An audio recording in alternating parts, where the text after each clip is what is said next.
Hello there, my name is Agustina Leiva, and in this video I'll show you the portfolio I prepared for the subject TICs of Profesorado in Inglés. I decided to make it the following way. There are 10 folders, each one consisting of a week of work, and in each folder there are 2 documents, each one for a class. The first class was about to present the subject. The teachers made posts in the Facebook group, which I have pasted record screenshots and each correspondent link. And the second class was a live meeting where with the purpose of presenting the subject in a more formal way with a PowerPoint and explanations on and relieving doubts. Let's go to the second week. We'll enter and go to the first class, the first one here. First class, this was the first class we had to develop contents and concepts as well. The means published in Facebook, posted in Facebook, and here I want to show you my work about some concepts we had to develop. What are synchronous and asynchronous communication, blended learning, mobile learning, distance learning, virtual education, and here are the correspondent links for each source. So let's go back to week 2 and class 2. Here we started working with synchronous and asynchronous communication. We had to create a word cloud with some tools the teacher gave us. And here we had to propose some links which we consider were appropriate to the topic. So let's go back and start week 3. Class 1. Here we got a class we developed through Google Docs. It was a sheet. The task was I tried to make it bigger here. Wait a minute, please. Here it is. The task was this. We had to work on 3 authors, which were Mark Prensky, Tim O'Reilly, and Alejandro Piscitelli, and what they did for as regards ICT. In the second class, we started working with the campus classroom. So this activity was to be done in the campus classroom. It was about the same topic as the latter class I show you, and this is my participation. I'll try to open the document. Here it is in the campus, the document, and with all the participations of my classmates. So let's go back and let's leave here. Just moving through to week 4. Here it is. Class 1. Here in this class, we had to work with screen recorders. The task was to try an application for teaching English and with a screen recorder make like a review of it. I decided to review this application, this app, and I make this video with a screen recorder from my cell phone. So let's go back, week 4, but class 2. Here it is. We started working with some more concepts. We only had to say who developed which concept and make a little of written production of our thoughts as regards the topic. Here in week 5, let's go to class 1, where we started working with attendance taking. First, we had to fill in a form with our participations and then suggest another app to register participations. Then we had to make a contribution with some links of some suggestions for teachers in this period of virtual education.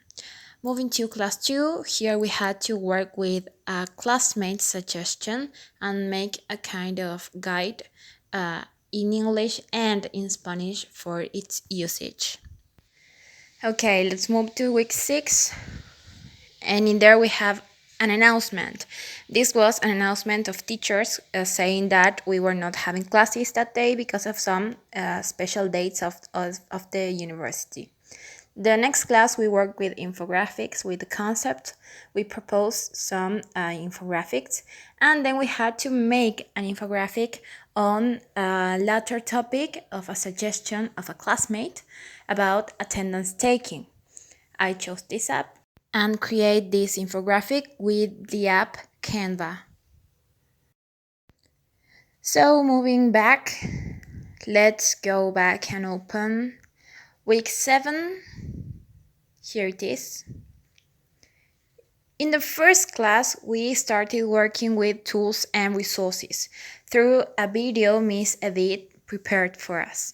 Then Miss Limina asked us to prepare a little game with telling 2 tools and 2 resources that we use daily, and I decided to make this through an infographic I created by myself. So, class 2, week 7, here was a special class through Google Meet when we met 2 teachers which told us some tools we could use for teaching children online. In week 8, we have another announcement in the first class, and in the second class, let's enter here, we work through a collaborative document on Google Docs. It was about tools and resources. We were given a list of tools and resources, and we had to explore some of them, and gave their characteristics and positive and negative aspects, features of each of them.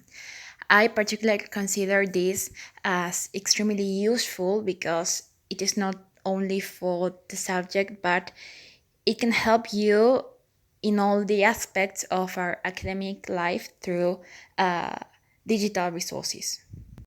So here, week 9, only one class because of another announcements. We started working with what is called aula invertida, or in English, flipped learning. We were asked to tell an experience about this, and I related this experience with the Cátedra Didáctica General. And in another task, we were asked to play a game, which I unluckily couldn't do because when I wanted to do it, the game was not available. So let's go back here. And finally, we have week 10. Week 10, here it is.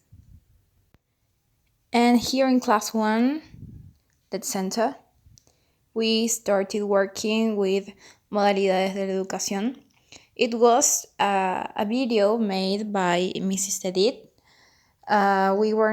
We had no tasks assigned, but we had a class in this way through a YouTube video made by our teachers. So let's go back. And finally, we have class 2. This was a live meeting which mostly consists of explaining how the midterm would be with both teachers. And we have finally the final tasks.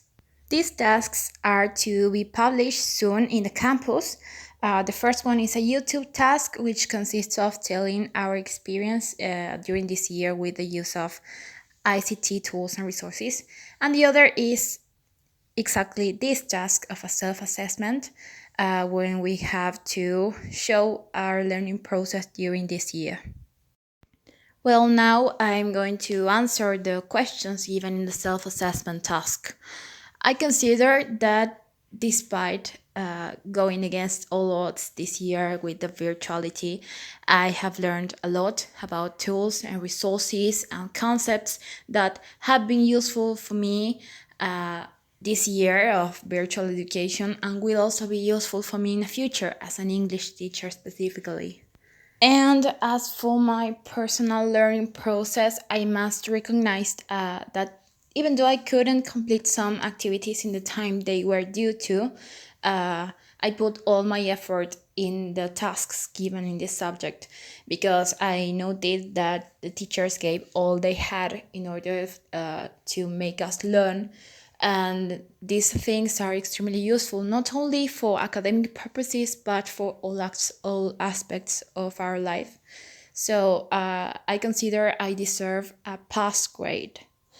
Well, this is all by now. I really hope you liked this video, you enjoyed it, and thanks a lot for watching. Bye.